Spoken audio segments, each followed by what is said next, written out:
లోక్సభ ఎన్నికల్లో వైసీపీ 4 సీట్లను గెలుచుకున్న విషయం తెలిసిందే. ఇప్పుడు ఈ 4 వైసీపీ ఎంపీలు బీజేపీలోకి వెళ్తారని ప్రచారం జోరుగా సాగుతోంది. అయితే ఈ విషయంపై బీజేపీ హైకమాండ్ కూడా గ్రీన్ సిగ్నల్ ఇచ్చినట్టు తెలుస్తోంది.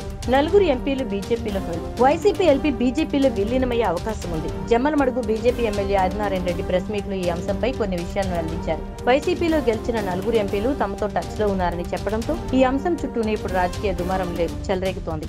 Araku MP doctor Gumma Tanujarani, Tirupati MP doctor Gurumurthy, Rajampet MP Peddireddy Venkata Mithun Reddy, Kadapa MP Avinash Reddy BJP అధిష్టానంతో టచ్ లో ఉన్నట్టు తెలుస్తోంది. ఇక ఆదినారాయణ రెడ్డి వ్యాఖ్యలు కూడా బలాన్ని చేకూరుస్తున్నాయి.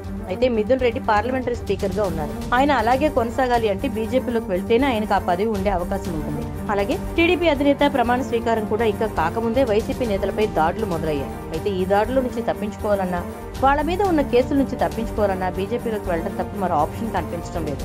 మిథున్ రెడ్డి పెద్దిరెడ్డి రామచంద్రారెడ్డి కుమారుడు అన్న విషయం తెలిసిందే. అయితే పెద్దిరెడ్డి రామచంద్రారెడ్డి గతంలో గనుల శాఖ మంత్రిగా ఉన్నప్పుడు ఆయన ల్యాండ్ కి సంబంధించిన, ఇసుకకు సంబంధించిన కేసులను తవ్వి తీస్తామంటూ నారా లోకేష్ ఇప్పటికే ప్రకటించిన విషయమూ తెలిసిందే.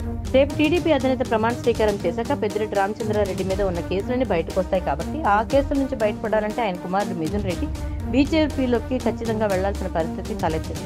అలాగే అవినాష్ రెడ్డి మీద ఉన్న మర్డర్ కేసు నుంచి తప్పించుకోవాలంటే బీజేపీలోకి వెళ్తేనే సేఫ్ గా ఉంటామని భావించిన ఆయన కూడా ఆ పార్టీలోకి వెళ్లాలని యోచిస్తున్నట్టు తెలుస్తుంది.